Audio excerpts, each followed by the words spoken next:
Hola, ya estamos aquí, como siempre, una semana más. Los de los misterios, como cada jueves, estamos encantados de compartir con todos vosotros esta hora aproximadamente de radio. Yo soy, como siempre, vuestro amigo y compañero Abel Rangel y junto con Elisa Carbonell os mandamos un cordial saludo allá donde estéis. Saludos también nos mandan desde Argentina, desde Estados Unidos, Perú y tantos sitios maravillosos. Nosotros estamos encantados de teneros por aquí. Esta semana vamos a ir con un poco de historia, saliéndonos un poco de la temática habitual y con un tema ciertamente pasado por agua. Vamos a hablar de la que quizás fue la mayor derrota sufrida por una armada y de todo lo que envolvió aquel hecho histórico. Quedaros con nosotros, que os lo contamos todo después de una breve introducción. Vamos con ello.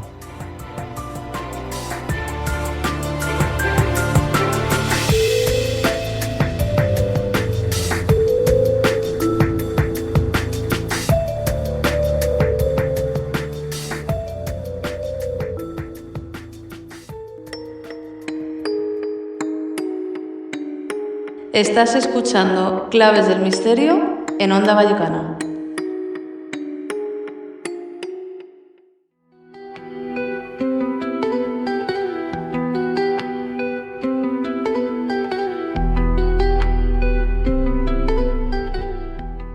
Imagina por un momento que estás en la Europa del siglo XVI, un continente dividido por la fe, por la ambición y por el miedo.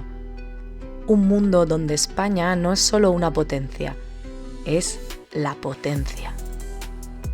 Un imperio que se extiende desde América hasta Filipinas, desde Italia hasta Portugal, un gigante que parece invencible. Pero incluso los gigantes tienen grietas. En la sombra, una amenaza crece al norte, Inglaterra. Un reino pequeño, aislado, gobernado por una reina que no teme desafiar al poder más grande de su tiempo. Isabel I ha consolidado su fe, ha fortalecido su trono y ha decidido plantar cara al Imperio español. Sus corsarios atacaban barcos, sus espías se infiltraban en Europa, sus aliados protestantes desafían a España en los Países Bajos.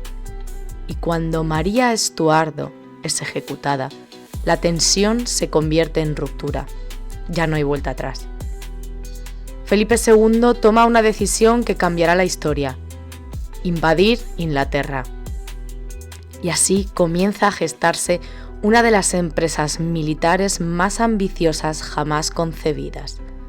Una flota colosal, más de 130 barcos, 30.000 soldados veteranos, toneladas de artillería, galeones, naos, urcas, galeras, un mosaico de embarcaciones reunidas desde todos los rincones del imperio. Una fuerza que debía ser imponente, irresistible, invencible. Pero lo que se presenta como una operación calculada, casi providencial, esconde secretos, debilidades, tensiones internas, problemas logísticos que empiezan antes incluso de zarpar, barriles de agua corrompida, víveres en mal estado, barcos improvisados, un comandante que no quería ser comandante y un enemigo silencioso que nadie había invitado: el Atlántico.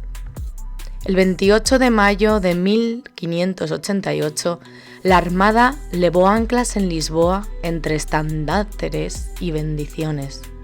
Pero el destino les tenía preparada una emboscada, y no solo por parte de los ingleses.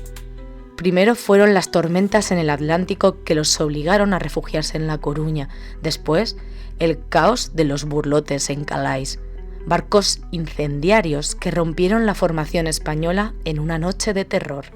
Lo que siguió fue una huida desesperada, rodeando las islas británicas por el norte. Allí, el Atlántico septentrional no perdonó. Naufragios constantes, hambre, enfermedades y miles de hombres perdidos en las costas de Irlanda y Escocia.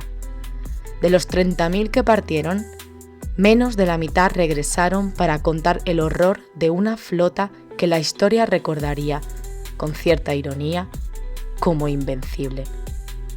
¿Fue una derrota militar o un castigo de la naturaleza? ¿Qué falló realmente en la coordinación de aquel imperio donde nunca se ponía el sol? Hoy, en Claves del Misterio, una historia donde cada ola, cada ráfaga de viento y cada decisión cambió el destino de Europa.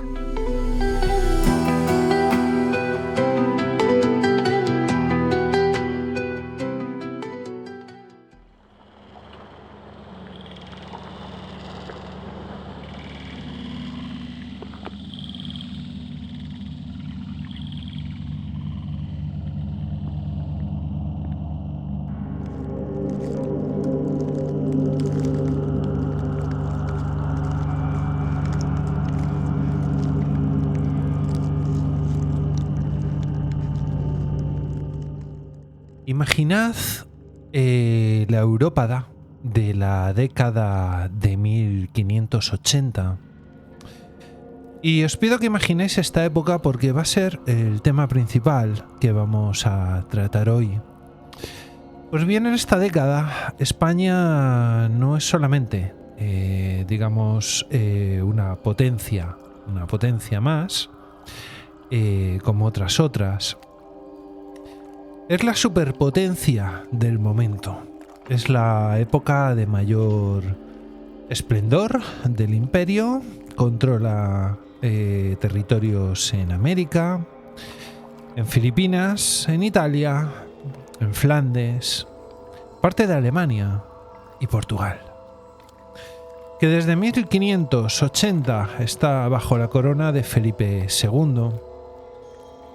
Y es que el flujo de plata americana financiaba los ejércitos, las flotas y la diplomacia.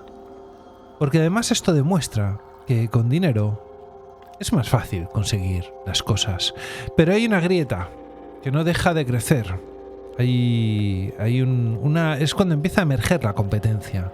Esa grieta que no deja de crecer se llama Inglaterra. En Inglaterra, Isabel I gobierna desde 1558 y ha consolidado sin duda el anglicanismo y ha estabilizado su reino tras décadas de tensiones religiosas. Para Felipe II, Inglaterra ya no es una aliada como lo fue antaño. Por ejemplo, cuando él estuvo casado con María Tudor, sino que ahora es un foco de amenaza constante. Y es que esta tensión, amigos, podríamos decir que no es solamente religiosa. En Inglaterra se sabe que está apoyando activamente a los rebeldes protestantes de los Países Bajos, un territorio estratégico para España. Los Países Bajos no son solamente una colonia lejana, son la clave económica y militar.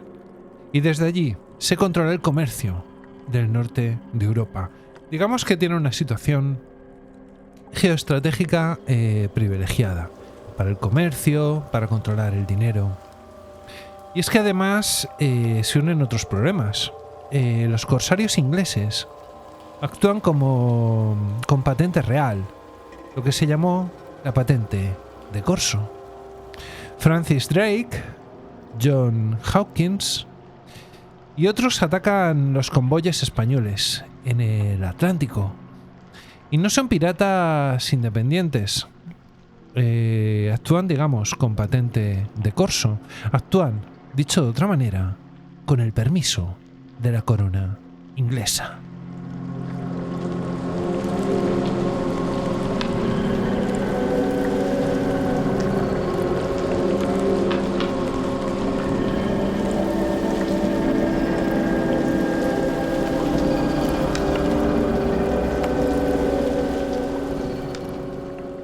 Así que, amigos, en 1587, el pirata Drake Incluso se llegó a atrever a atacar el puerto de Cádiz y destruye o captura varios barcos españoles, y él mismo lo llamó quemar la barba del rey de España. Ese ataque retrasa los preparativos navales durante un año. Pero el punto de no retorno llegó con la ejecución de María Estuardo en febrero de 1587.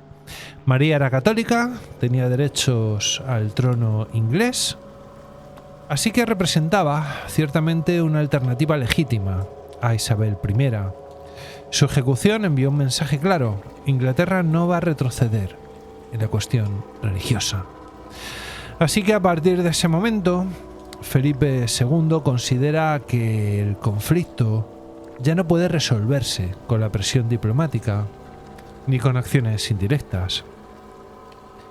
La decisión estratégica no es improvisada, ya que desde años antes se barajaba la posibilidad de una intervención española contra Inglaterra.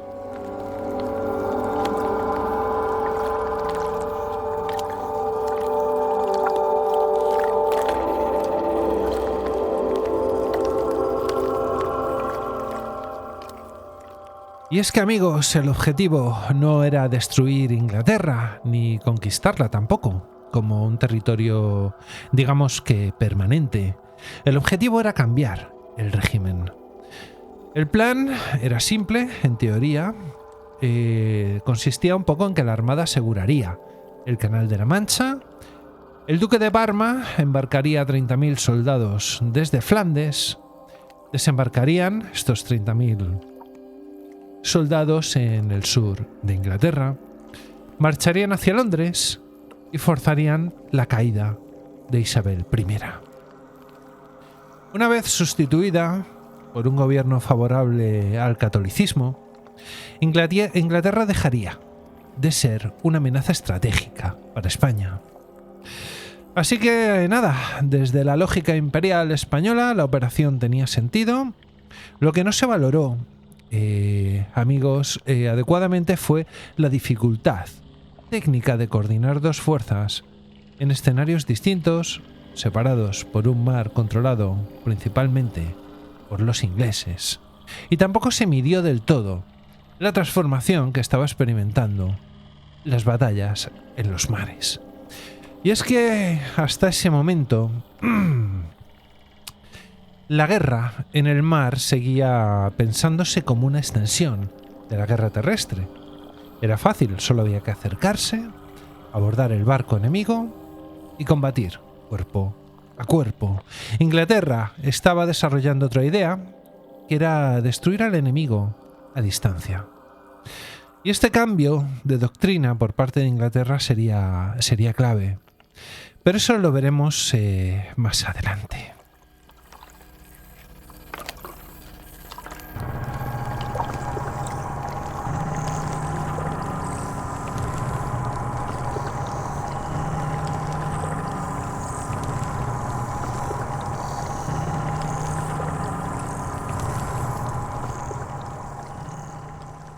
Así que nada, cuando Felipe II da la orden definitiva, la maquinaria del imperio se pone en marcha y comienzan a construir los barcos. Y no se trata de construir una flota desde cero, ya que España ya disponía de una experiencia naval enorme. Ha combatido en el Mediterráneo contra el Imperio Otomano, ha protegido las rutas de América durante décadas y mantiene presencia constante en el Atlántico. Digamos que era una de las flotas, si no la flota con más experiencia. Pero lo que está preparando ahora es algo distinto. Y no es una expedición puntual, es una operación combinada de invasión. La base principal será Lisboa. Desde 1580 hay que recordar que Portugal forma parte de la monarquía hispánica y sus astilleros atlánticos son esenciales. Tener una ruta por la que poder acercarse rápidamente a Inglaterra resulta esencial. Así que nada, a estos astilleros de Lisboa se les unen barcos procedentes de Castilla, de Andalucía, de Portugal, de Nápoles, de Sicilia y del País Vasco. La flota final ronda las 130 embarcaciones. Y es que, bueno, aunque el número exacto varía según las fuentes, pero bueno, podríamos situarlo entre 128 y 137 naves.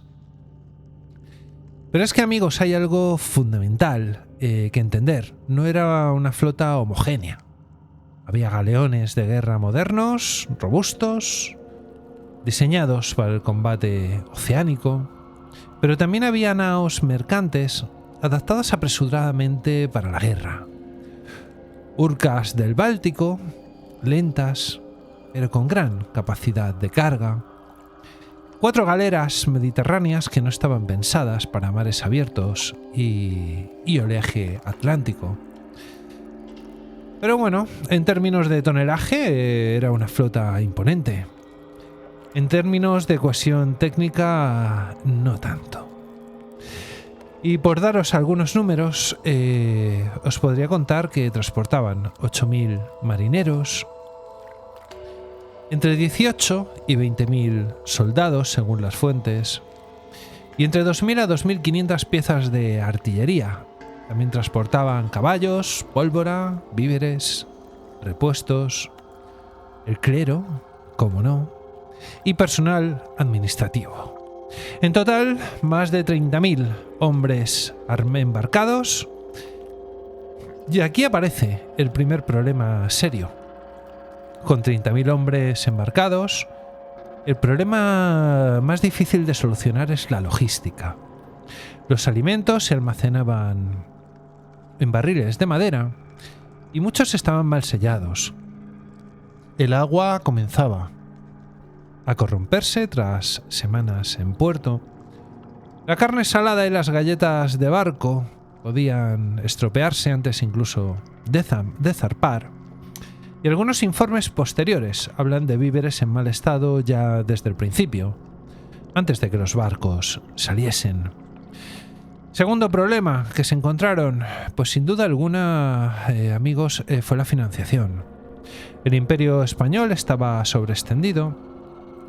Digamos que había demasiado territorio que defender. Había guerras en Flandes, compromisos en Italia y en el Mediterráneo. La operación era carísima y las tensiones económicas eran reales. Y el tercer problema, si no teníamos ya pocos, fue sobre el hombre que tuvo que dirigir la armada. El hombre que debería haberla dirigido era Álvaro de Bazán, que era un marino brillante, vencedor en múltiples campañas, con experiencia real en combate naval oceánico. Pero hubo un problema, y el problema es sin duda que Álvaro de Bazán murió en febrero de 1588, pocos meses antes de la salida de la armada.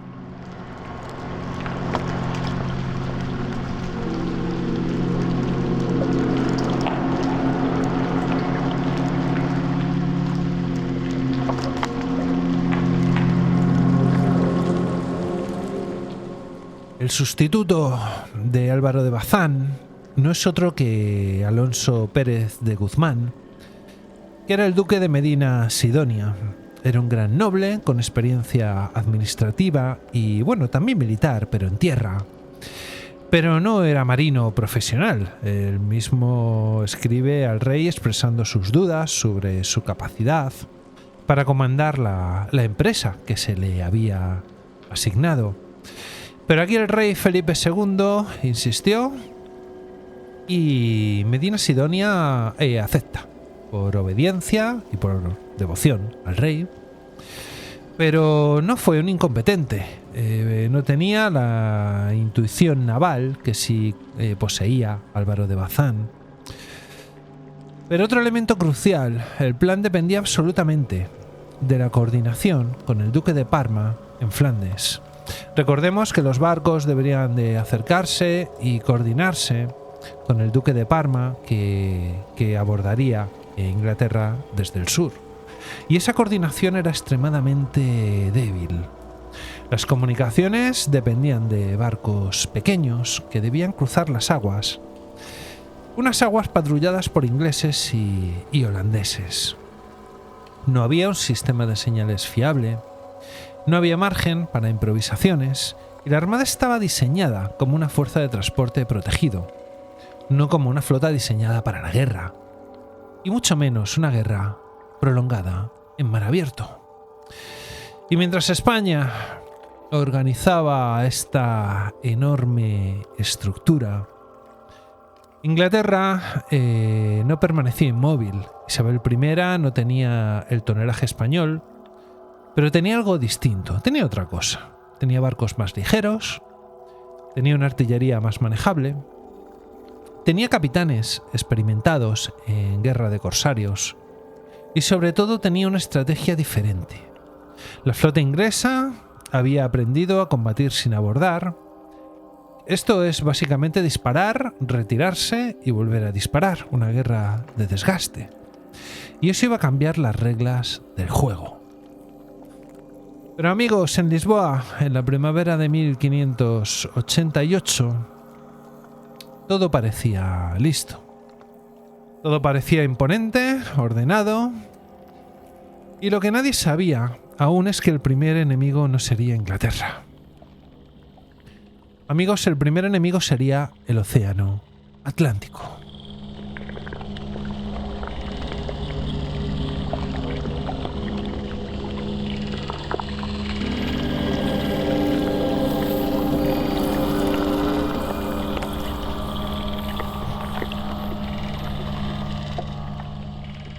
Así que, ya llegados a la fecha mágica del 28 de mayo de 1588, y después de muchos meses de preparación, la Armada leva anclas en Lisboa.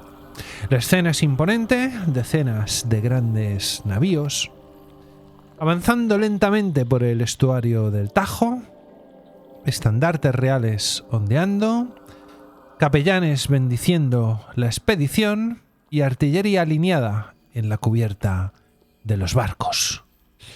Y no es solamente una operación militar, es un acontecimiento político y religioso. La moral es alta, muchos de los hombres embarcados quieren participar en una misión providencial. Una misión descrita y hecha para los hombres por el mismo Dios. La formación inicial es ordenada, la flota se organiza en cuadras regionales: Castilla, Andalucía, Vizcaya, Portugal, Guipúzcoa, Nápoles.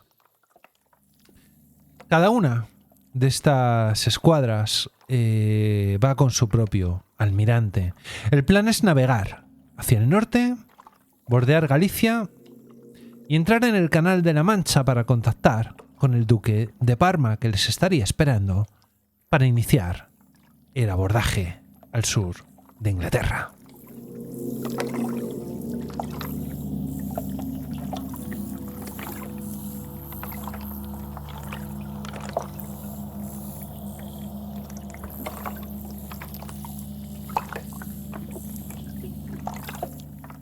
Pero aquí, amigos, comienzan los problemas, y es que apenas superado el Cabo de Finisterre, en Galicia, el tiempo cambia.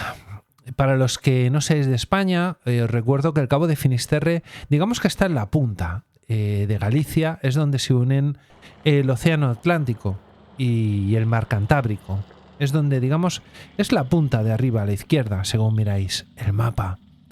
Se levanta una tormenta fuerte en el Atlántico, los barcos no navegan a la misma velocidad, algunos pierden contacto visual con sus compañeros y otros sufren daños en mástiles y aparejos. Varias naves presentan vías de agua y la flota no se dispersa completamente, pero queda ciertamente desorganizada. Medina Sidonia toma una decisión prudente, que fue refugiarse en el puerto de La Coruña, y allí permanecieron varias semanas donde se repararon barcos, se sustituyeron piezas rotas y se reaprovisionaron los barcos. Pero en este retraso tiene unas consecuencias, desde el punto de vista estratégico bastante importantes. Primero, el factor sorpresa desaparece porque los ingleses ya habían sido avisados. Y en Inglaterra, por consiguiente, ya se sabía de que la invasión era posible, probable y a partir de ahora, ciertamente inminente. También el calendario con Parma se complicó. La coordinación dependía de tiempos muy ajustados y cada semana el retraso redujo la capacidad de sincronización. Y el punto tercero es el desgaste humano que comienza antes del combate. Las provisiones empiezan a deteriorarse, el agua almacenada en toneles se sigue corrompiendo y las enfermedades intestinales provocadas por este agua en mal estado aparecen incluso antes de llegar al canal. Finalmente, el 22 de julio, la Armada vuelve a zarpar desde el puerto de La Coruña. Esta vez el tiempo es más favorable, avanza por el Golfo de Vizcaya y se aproxima a las costas del sur de Inglaterra. Y es que en esos días, amigos, en la costa inglesa, las torres de vigilancia están activas. El sistema de señales mediante hogueras permite transmitir noticias rápidamente hacia el interior de la isla. Y cuando la flota española es avistada frente a Lizard el 29 de julio, la noticia se propaga en pocas horas. La invasión ha comenzado, pero aún no ha habido batalla. La Armada, esta llamada Armada Invencible, avanza en formación de media luna, sólida, compacta, una formación defensiva pensada para proteger los barcos más vulnerables en el centro. Y en Plymouth, la flota inglesa está anclada. Podrían quedar bloqueados por la posición española frente al puerto, pero el viento cambia. El viento cambia y además de una forma bastante drástica. Y en este detalle meteorológico es el que permite a los ingleses salir del puerto, poder sacar los barcos y además con ventaja. A partir de este momento comienza una persecución que durará días y no será una batalla inmediata, será una guerra de desgaste. Y aquí empieza finalmente el enfrentamiento. A finales de julio de 1588, la Armada Española ya se encuentra frente a las costas de Inglaterra y cuando la tensión es máxima, se observan a lo lejos las siluetas de las naves inglesas. No son barcos grandes, no tienen la imponencia de los galeones españoles, pero tienen otra cosa. Se mueven rápido. Se mueven con rapidez, con seguridad y aprovechando el viento y la corriente.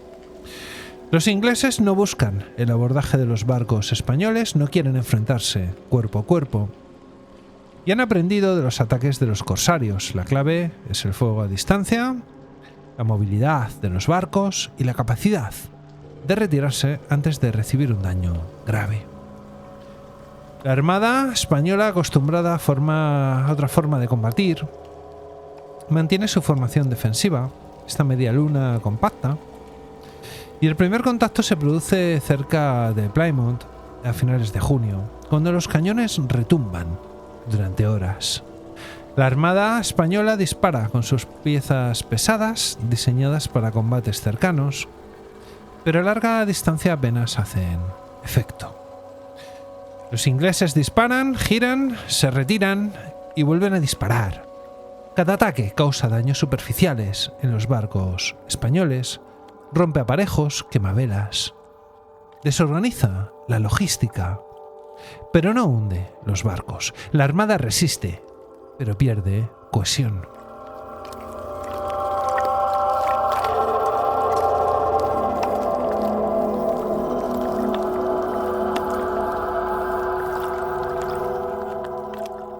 Y es que fue durante estos días cuando se hace evidente algo crucial. España no puede simplemente imponer su táctica tradicional. El enemigo se adapta constantemente, nunca se detiene y aprovecha cada debilidad. El 31 de julio se producen escaramuzas frente a la isla de Wight y Portland, y algunas naves españolas reciben impactos considerables, pero no hay bajas masivas todavía. Los hombres comienzan a cansarse, la tensión aumenta y el miedo a perder la cohesión se hace evidente. Mientras tanto, la comunicación con Parma, que no olvidemos que tenían que tener la comunicación para poder aliar y aunar los dos ejércitos para ir a por Inglaterra. Pues esta comunicación con Parma sigue siendo lenta y complicada. Cada día perdido reduce la posibilidad de que el ejército flamenco embarque a tiempo.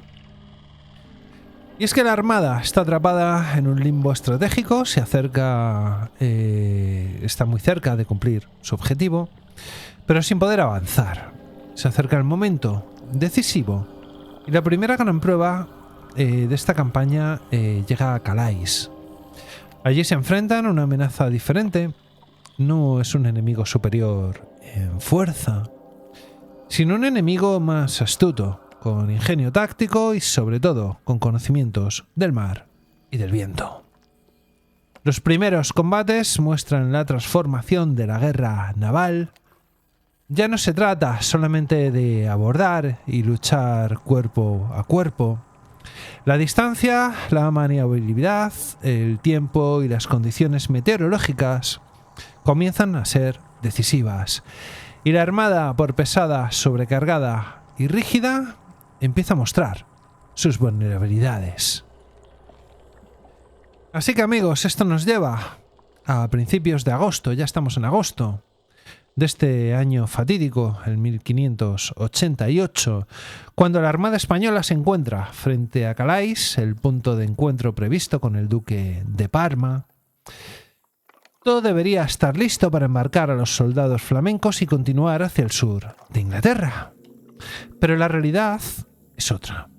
Parma no puede enviar sus tropas, los puertos están bloqueados por barcos rebeldes holandeses, las barcazas de transporte son insuficientes y muchas de las naves preparadas para trasladar a los soldados no son aptas para navegar en condiciones de combate. La armada queda anclada frente a la costa francesa expuesta y mientras esperan, la tensión crece. Los hombres saben que cada día que pasa es una oportunidad para que los ingleses actúen. Así que durante la noche del 7 al 8 de agosto los ingleses lanzan un ataque que sin duda alguna, amigos, será recordado para siempre. Los brulotes. Los brulotes son barcos cargados de madera, alquitrán y pólvora, convertidos en proyectiles flotantes. Estos buques llenos de pólvora se envían directamente hacia la formación española. Y no es un ataque sofisticado, pero es aterrador. En la oscuridad, imaginaros ese fuego, ese ruido del viento y del mar que confunde a los tripulantes. Los barcos españoles, cargados hasta el límite con hombres, artillería y provisiones, temen que un impacto pueda desencadenar una explosión catastrófica.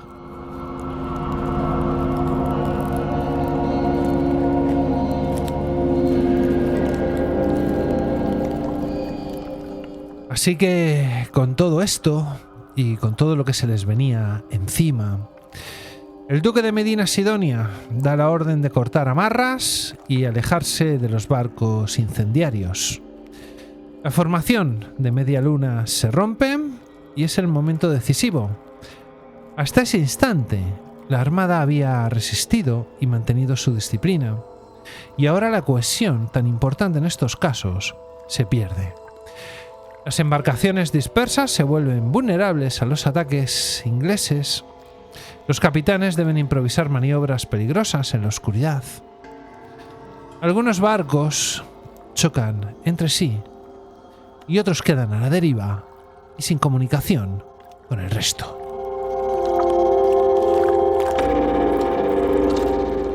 Aquí tenemos que decir, amigos, que cuando amanece y sale el sol, el panorama es desolador. Barcos dañados, muy dañados, hombres agotados, formación rota y el objetivo de reunir al ejército de Parma imposible de alcanzar. Este pequeño gesto inglés cambia toda la campaña. Y lo que era una operación organizada, diseñada para transportar un ejército y asegurar una invasión, se convierte en un combate desesperado por la supervivencia misma de la expedición. Y es que esta noche de los burlotes no destruye la armada, pero sí le quita el control del tiempo y del espacio, y sobre todo mete un miedo increíble en los navegantes españoles. Lo que sí es inevitable, y es que la primera batalla formal se acerca, y con ella la armada comienza a perder terreno frente a un enemigo más ágil y mejor adaptado a la guerra. El día 8 de agosto de 1588, la flota española, aún tratando de reorganizarse tras el caos de Calais, se enfrenta finalmente a la flota inglesa en Gravelinas, en la costa norte de Francia. Y aquí no hay sorpresa, los ingleses han esperado pacientemente, observando los movimientos españoles. Con vientos favorables y una flota ligera atacan con determinación y no buscan abordar ni tomar los barcos uno a uno. Como hemos dicho antes, el objetivo de estos barcos más pequeños y más manejables es simplemente disparar y retroceder una vez más, para no entrar en un contacto directo con los grandes galeones españoles. Ese objetivo, que es desgastar, romper formaciones y aprovechar cualquier error, hace que la batalla dure horas. La artillería inglesa, más rápida de recargar y maniobrable, dispara repetidamente. Y los galeones españoles, pesados y sobrecargados, tardan mucho en responder. Cada disparo inglés rompe mástiles, quema las velas y hace que los barcos pesados se vuelvan inmanejables. Algunas naves españolas quedan aisladas.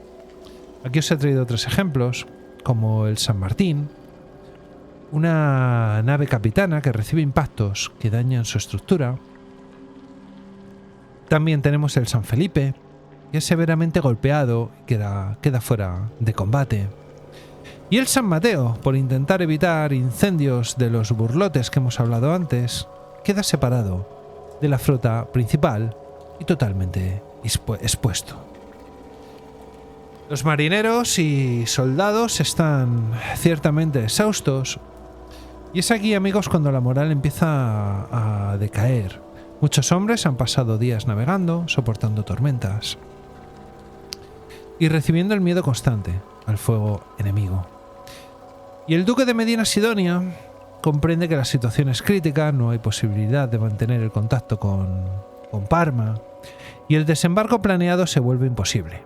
La armada ha perdido la iniciativa estratégica, y al finalizar la batalla, la armada sigue a flote, pero está rota en su formación, con barcos dañados, sin suficiente coordinación para intentar un segundo asalto. Y aquí es cuando el viento juega un papel decisivo y empuja la flota hacia el norte, alejándola de Flandes y del punto de reunión con el ejército flamenco. La invasión, que parecía posible, ahora es un imposible absoluto. No es una derrota inmediata, no hay un hundimiento masivo por cañones enemigos. Lo que ocurre es algo más cruel. La armada está condenada a luchar contra un enemigo invisible, inclemente y constante. Y este no es otro que el mar.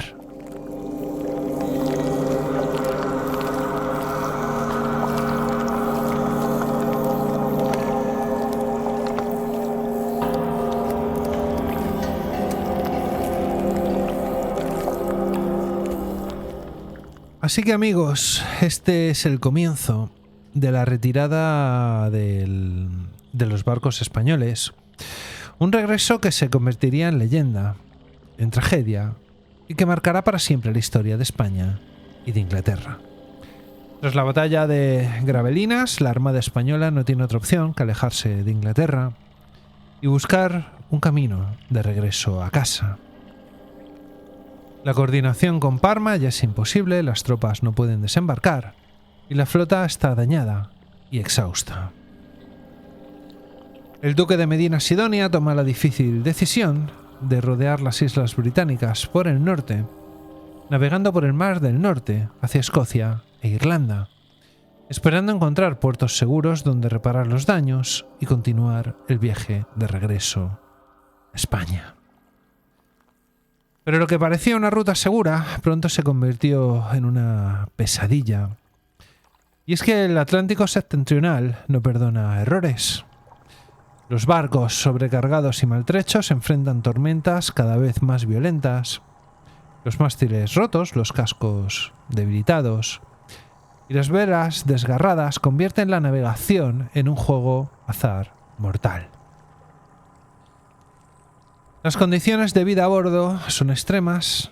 Recordemos que el hambre se hace crónica, el agua potable escasea y muchas veces también contaminada. Enfermedades como el escorbuto y la disentería se propagan rápidamente. La moral cae y hombres desesperados pierden la fuerza para seguir maniobrando los barcos. En Escocia e Irlanda las dificultades se multiplican, ya que los puertos son peligrosos, muchos no tienen capacidad para acoger embarcaciones tan grandes y algunos capitanes deciden arriesgar el desembarco, pero las rocas, los arrecifes y las corrientes traicioneras destrozan las naves. Los naufragios son constantes, recordemos aquí algunos, como el del buque Girona, uno de los galeones más grandes, que se estrella contra la costa de Irlanda y se hunde con más de 1000 hombres a bordo. También tenemos la Juliana, que queda varada al casco roto por los acantilados y gran parte de su tripulación muere. También tenemos el Santa María de Bisón, que se fragmenta tras chocar con unas rocas sumergidas. Y es que, amigos, muchos supervivientes logran llegar a la costa y son capturados o ejecutados por fuerzas locales hostiles que ven en ellos soldados invasores y no náufragos. Así que con todo esto el retorno a España se convierte en un desastre, y un desastre humanitario. De los más de 30.000 hombres que zarparon, se estima que menos de la mitad regresaron. Miles murieron por el mar, la enfermedad, el hambre o la violencia. Y este regreso traumático no solamente marcó un fracaso militar, sino que deja una cicatriz psicológica en España. Los relatos de los supervivientes describen escenas de desesperación absoluta, hombres flotando entre los restos de los barcos, familias destruidas y un océano que parecía haber conspirado contra ellos. Curiosamente, y aunque la Armada sufrió un desastre humano y estratégico, no fue completamente destruida por la flota inglesa. La historia recuerda mucho más el poder del mar que la habilidad del enemigo, y fue una combinación de tormentas, mala planificación, también un poco de exceso de confianza, lo que provocó la tragedia. Y es que al final el mito de la Armada Invencible se crea en Inglaterra porque ellos sobrevivieron y ellos son los que contaron la historia. España perdió barcos, perdió hombres y perdió prestigio, pero el relato se convierte en leyenda de heroísmo y advertencia para futuras generaciones.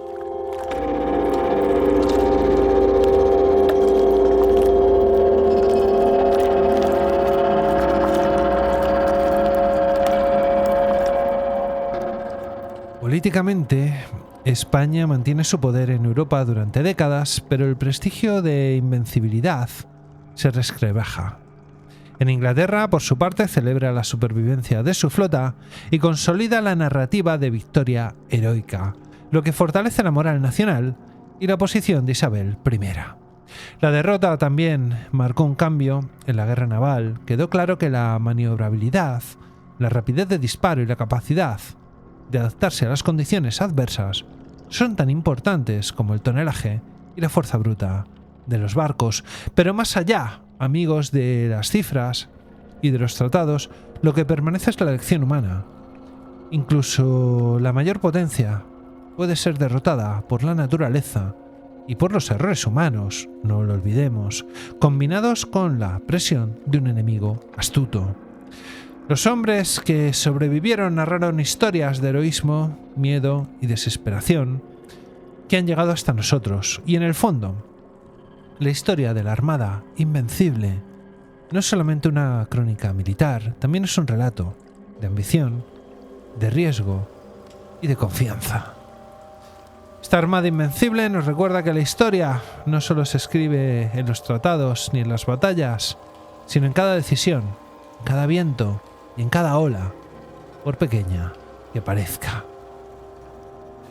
Así que la Armada Invencible permanece y permanecerá en nuestra memoria, en nuestros libros de historia, y no solamente como un fracaso militar, sino como una lección eterna de la historia, de la naturaleza y también, amigos, ¿por qué no decirlo?, de la condición humana.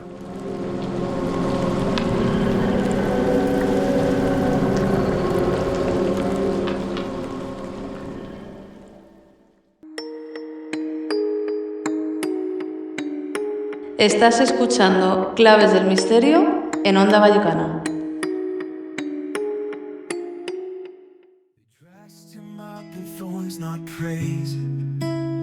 And mocked the king with human ways, but Jesus stood with silent grace. No army rose, no sword was raised. He said, my kingdom's not from here. Y hasta aquí, amigos, nos ha traído este episodio que sin duda nos ha valido para conocer un poco más a fondo las causas por las que una de las mayores flotas creadas por el hombre tuvo un final tan catastrófico. Nosotros nos vamos y nos vamos hasta la semana que viene. Pasar una estupenda semana y disfrutar, amigos, como siempre. Os vamos a dejar las vías de contacto del programa, ya sabéis que tenéis a vuestra disposición. La dirección de correo electrónico del programa es la siguiente: infoclavesdelmisterio@gmail.com, donde estaremos encantados de atenderos. También podéis escuchar todos los capítulos completos en iVoox, en Spotify, en Apple Podcasts y en Amazon Music. Y además os recomiendo pasaros por nuestro canal de YouTube, @clavesmisterio. Y así, nada más, amigos, disfrutad del buen tiempo que sin duda está próximo a llegar y que sin duda estará llegando en breves días. Recordad, como os digo siempre, sed muy felices.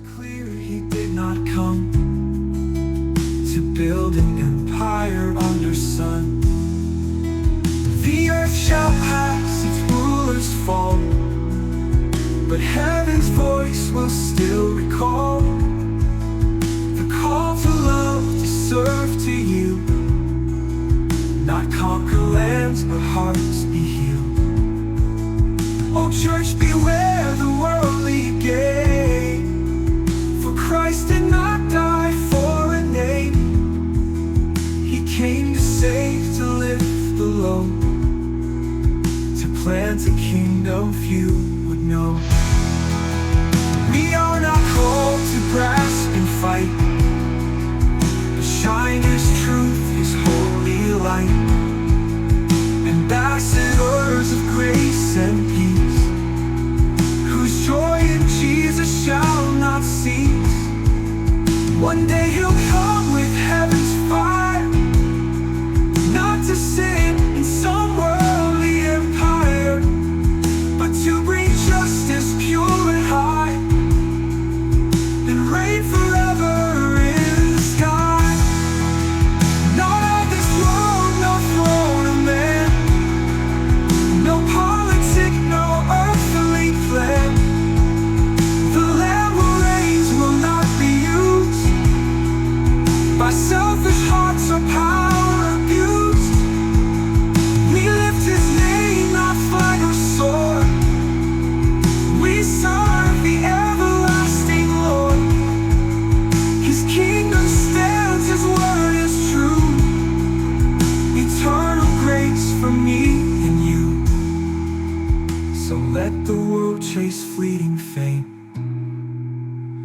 bow to Christ, the risen name.